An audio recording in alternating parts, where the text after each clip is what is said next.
Varicose veins తో బాధపడుతున్నారా? భారతదేశంలోనే బెస్ట్ ట్రీట్మెంట్ అందించే ఏకైక హాస్పిటల్ ఏవిస్. నమస్తే రమగారు. నమస్తే జయ. రమగారు, శివరాత్రికి జాగరణ చేయటం అలాగే ఉపవాసం ఉండటం ప్రధానంగా చేస్తాం కదా. అసలు జాగరణ ఎలా చేయాలి, ఉపవాసం అంటే ఎలాంటి నియమాలు పాటించాలి? ఉపవాసానికి సరైన అర్థం సమీప వసనము, భగవంతునికి దగ్గరగా ఉండటం. అంటే ఇప్పుడు మనం అన్నం తింటాం అనుకో, అన్నం తినగానే ఆవకాయ వేసుకుందాం, లేదా ముద్దపప్పులోకి నెయ్యి వేసుకుందాం, దాంట్లో ఆవకాయ నలుచుకుందామా, మాగాయ నలుచుకుందాం, దెబ్బకాయ నిమ్మకాయ నలుచుకుందామా అనిపిస్తుంది ఊహ. తర్వాత పప్పుచారులో ఉప్పు తక్కువైందని ఉప్పు వేసుకుంటాం, 2 వడియాలు నలుచుకోవాలి, 2 అప్పడాలు నలుచుకోవాలి, ఓ 2 ఊరుమిరపకాయలు కావాలి. ఎంత వచ్చింది ఆసక్తి? అవును, అవునా? అన్నం హెవీగా తినేటప్పుడు బాగుందని ఇంకో ముద్ద ఎక్కువ తింటాం, పొట్ట నిండా ఉంటుంది అని ఆవలిస్తాం. ఎస్. ఈ మొత్తం క్రియలో భగవంతుడు ఉన్నాడు ఎక్కడైనా. పొట్టలో ఉన్న భగవంతుడిని, వైశ్వానరుణ్ణి మనం పూజించాం. పొట్టలో ఉంటుంది, అదేమిటిది, ఒక అగ్ని, వైశ్వానరాగ్ని అంటారు, ఏదో అగ్ని. మొత్తానికి ఈ అగ్నిని పూజించాం. కానీ విరాట్ పురుషుడైన పరమేశ్వరుని పూజించిన దాఖలాలు లేవు, అందులో ఉండవు కదా. అందుకని ఏంటంటే ఆహారం హెచ్చుగా తీసుకోకూడదు. స్వల్పమైన ఆహారంతో, నామినల్గా పొద్దున్న దేవుడికి నివేదన చేసిన పళ్ళు, కాస్త మంచినీళ్ళు తీసుకుంటూ ఫలహారంతో ఉపవాసం చేస్తే మంచిది. చిలకడ దుంప కూడా ఉండు, వస్తున్నా అందాక. అక్కడి నుంచి స్వల్పాహారం అంటే ఫలహారం అనుకుందాం, పళ్ళు తింటాం. ఈ ఫలాహారం కాకుండా మనం ఏదైనా ఉప్మాలు, తర్వాత ఏమో ఒక దిబ్బరొట్టె, ఉప్పుడు పిండి, ఇలాంటివి చేసుకుని తినే ఆ ఉపవాసం ఒక రకం. వీళ్ళు ఏంటంటే ట్యాబ్లెట్లు వేసుకోవాల్సిన వాళ్ళు, ఉండలేని వాళ్ళు, అన్నం మీద బెంగొచ్చేసి శివుడి మీద శ్రద్ధ తగ్గిపోయే రకం వాళ్ళు. వీళ్ళు ఏం చేస్తారు, కాస్త ఏదో తింటే అన్నానికి భిన్నమైన పదార్థం ఒకటి, ఘన పదార్థం వెళ్తే 1-2 కాఫీలతోటి ఉపవాసం అయిపోతుంది. అవును, ఇదొక పద్ధతి. పొద్దున్నుంచి సాయంకాలం దాకా అభిషేకాల్లో వాట్లల్లో ఉండే వాళ్ళకి మంచి తీర్థం తప్పిస్తే ఇంకా ఏమీ అక్కర్లేదు.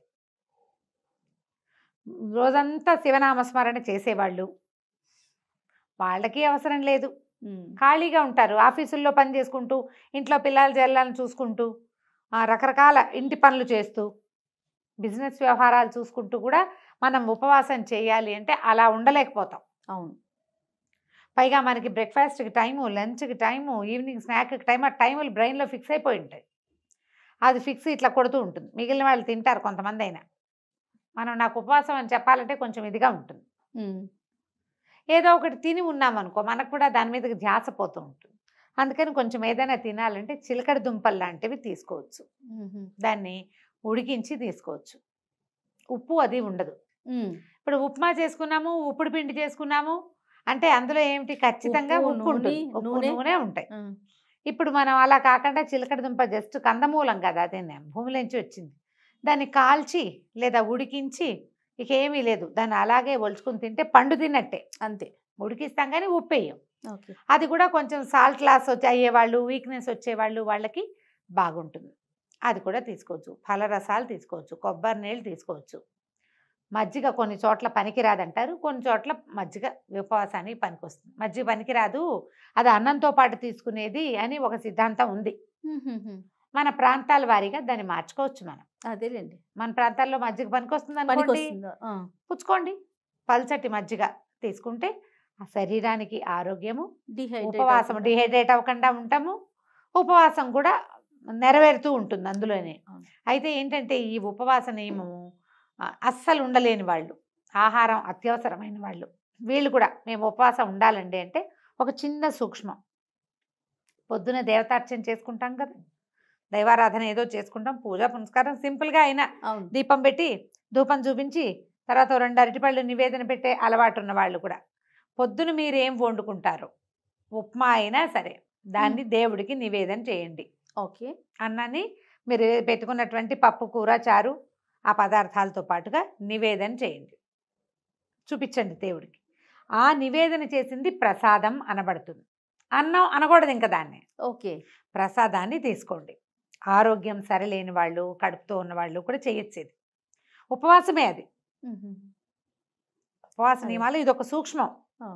ఈ నివేదన చేయబడని ఏ వస్తువుని తినద్దు. మధ్యాహ్నం బిస్కెట్లు, సాయంకాలం చాక్లెట్ నోట్లో వేసుకోవటాలు అవి చేయొద్దు. కాఫీ, టీ, పాలు, మజ్జిగ ఈ 4టికి ఎగ్జంప్షన్. ఘనమైన ఏ పదార్థమైనా సరే పొద్దున నివేదన చేస్తే తీసుకోండి. సాయంకాలం కూడా దేవుడికి చూపించిన పళ్ళు తీసుకోవచ్చు. మీరు పొద్దున అన్నము తినేస్తారు, రాత్రికి పళ్ళు తింటారు, ఉపవాసం సరిపోతుంది. ఎవరైనా ఏదైనా ఆఫర్ చేస్తే తీసుకోవద్దు. నేను అన్నం తినేసా అని చెప్పండి, నేను ప్రసాదం తిన్నా అని చెప్పండి. ప్రసాద భావనలో ఉండాలి. ప్రసాదమే తీసుకుంటాం. దసరాల్లో ఒక సంవత్సరం చాలా తీవ్రమైన అనారోగ్యం చేసింది నాకు. కానీ నాకు ఉపవాస నియమం చేయడానికి వీల్లేదు. తప్పకుండా ఉపవాసం చేయాలనే ఉంది. మేము ఈ నియమం తీసుకున్నాం. మాకు ఒక పెద్దవారు బోధించారు ఇది. పొద్దునే నివేదన చేసేస్తావా, అన్నం కూర ఏం చేస్తావో అది కానిది మరమరాలు కూడా మరమరాల్లో ఒక కణం కూడా తీసి నోట్లో వేసుకోకూడదు. నివేదన చేసింది మాత్రమే పుచ్చుకోవాలి. సాయంకాలం నివేదన చేయండి, అది పుచ్చుకోండి, అంతే. బాగుంది. ఇలా చేయొచ్చు. దీంతో ఏ అభ్యంతరము లేదు. ఇంకొక చిన్న అనుమానం రమ్మగారు, మరుసటి రోజు కూడా ఈ ఉపవాస దీక్షను కొనసాగించాలా? కాదు, ఇవాళ రోజంతా ఉపవాసం ఉన్నామనుకో, మర్నాడు మధ్యాహ్నం భోజనం చేయొచ్చమ్మా, దాంట్లో ఏమీ లేదు. అయితే ఇప్పుడు మనం ఏకాదశి, ద్వాదశి చేయమా జయ? ఏకాదశి రోజంతా ఉపవాసం ఉంటాం కదా. అవును. ఏకాదశి నాటి జాగరణ చేసే విధానం కూడా ఉంది, ఇప్పుడు చేయట్లేదు మనం. అవును. ద్వాదశి నాటి పగలు భోజనం చేస్తాము. ద్వాదశి నాటి రాత్రి మళ్ళీ భోజనం చేయకూడదు. ఓహో. ద్వాదశి పారణ చేసి ద్వాదశి నాటి రాత్రి భోజనం చేయం. అలాగే శివరాత్రి మరుసటి రోజు మధ్యాహ్నం భోజనం చేస్తే రాత్రికి పలహారం చేయమనే చెప్తారు, అన్నం తినండి అని చెప్పరు. ఓకే అండి. ఓకే. అయితే దీంతో పాటు మనకి జాగరణ మీద అనుమానాలు. అవునండి. జాగారం చేయటం, ఇప్పుడు జాగరణ అందరూ చేయగలరా? మనం వేతన జీవులం కదా, ఎక్కువ భాగం అందరూ మర్నాడు పొద్దున పనికి వెళ్ళవలసిన వాళ్లే కదా. తెల్లవార్లు మెలకుగా ఉండగలిగే వాళ్ళు ఎవరుంటారో శివనామస్మరణతోటి దేవాలయంలోనో లేదా లింగోద్భవ కాలంలో అభిషేకాలు జరుగుతుంటే అభిషేకం ఇంట్లో చేయించుకునే వాళ్ళు, మఠంలోనో పీఠంలోనో దేవాలయంలోనో సామూహికంగా అర్చనలు జరిగే చోట ఉండేవాళ్ళు తెల్లవార్లు జాగరణ చేస్తారు. ఇళ్లలో కూడా కొంతమంది చేస్తారు జాగారం చేస్తే. అయితే జాగారానికి ఒక నియమం చెప్తారు. తెల్లవార్లు జాగరణ చేసిన వాళ్ళు మరుసటి రోజు పగలు పడుకోకూడదు. ఓహో. శివరాత్రి నాటి మరుసటి రాత్రి పడుకోవాలి. మర్నాడు పగలు పడుకుంటే జాగారం ఫలితం పోతుందని చెప్తారు. అయితే ఇప్పుడు అందరూ జాగరణ చేయలేరు కదా. ఇప్పుడు నీ బోటి నా బట్టి వాళ్ళు చేయరు. మర్నాడు పొద్దున్న షూట్. నన్ను కూడా కలిపేసుకుంటున్నారా? మరి నీ పొద్దున్నే షూట్ ఉండదు. ఓకే. నిన్ను కలుపుకోక తప్పదు కదా. మర్నాడు షూట్ ఉంది, నువ్వేం చేస్తావు? జాగారం చేస్తావా? అస్సలు చేయను రాము గారు. అందుకే చెప్పా. ఓకే. అందుకని మనం ఏం చేయొచ్చు, లింగోద్భవ కాలం వరకు మనం శివనామ స్మరణలో గడిపి అప్పుడు పడుకోవచ్చు. ఉండలేని వాళ్ళు తెల్లవారుజామున పడుకోవచ్చు. అది కూడా జాగరణ కిందకే లెక్కకు వస్తుంది. మనం లింగోద్భవ కాలం అయ్యాక 2 గంటలకు 1 గంట దాటిపోవాలి. 2 o'clockకి పడుకోవాలి. 2 గంటలకు పడుకుని మర్నాడు యథావిధిగా శివార్చన చేసుకుని యథావిధిగా భోజన కార్యక్రమాలు చేసుకోవచ్చు. పగలు పడుకోకూడదు, అది నియమంగా పెట్టుకోవాలి. శివరాత్రి మరుసటి రోజు పగలు పడుకుంటే ముందు రోజు నువ్వు 1 గంట దాకా మెలకుగా ఉండి శివనామస్మరణ చేసే ఫలితం కూడా పోతుందట. ఓకే. ఉండకూడదట, పడుకోకూడదు. పగలు నిద్ర మానేయండి, ఆరోగ్యానికి మంచిది. రమ్మగారు, జాగరణ, ఉపవాసం వీటితో పాటుగా శివనామ స్మరణను మాత్రం వదలకూడదు అంటారు కదా. వదలకూడదు. సామాన్యులు కూడా అనుకోవటానికి వీలుగా ఎలాంటి మంత్రం చెప్తారండి? పంచాక్షరి ఓం నమః శివాయ. శివాయన అసలు అంతకు మించింది ఉంది, ఆ మహామంత్రం కదా. ఉపదేశం తీసుకుని మంత్ర పునశ్చరణ చేసుకోవటే అద్భుతం చేయాలి. ఉపదేశం లేకపోయినా కూడా మనం ఏ ఆలు రాసేటప్పుడు మొదట రోజున అక్షరాభేదం ఓ నమః శివాయ రాయిస్తారు. మనం చదువుకోవచ్చు, అది చాలా చక్కగా చెప్పుకోవచ్చు. నా మాట ఏంటంటే ఈ మొత్తం చెప్పామా, చివరికి కన్క్లూడింగ్ పార్ట్ ఒకటి చెప్తా. చెప్పండి. శివరాత్రి రోజున మీరు ఉపవాసం చేయకపోయినా, జాగారం చేయకపోయినా, పూజ చేసుకోపోయినా, గుళ్ళోకి వెళ్ళలేకపోయినా, లేదా ఈ మన ఏకాదశి రుద్రాభిషేకాలు అటెండ్ చేయలేకపోయినా ఇతరులతో పోట్లాడకండి. మీరు ఎవరితో మాట్లాడుతున్నారో, ఎవరితో కలిసి ప్రవర్తిస్తున్నారో వాళ్ళని శివుడుగా భావించండి. చాలు, అంతే. శివరాత్రి పూర్తిగా సక్సెస్ అయిపోతుంది.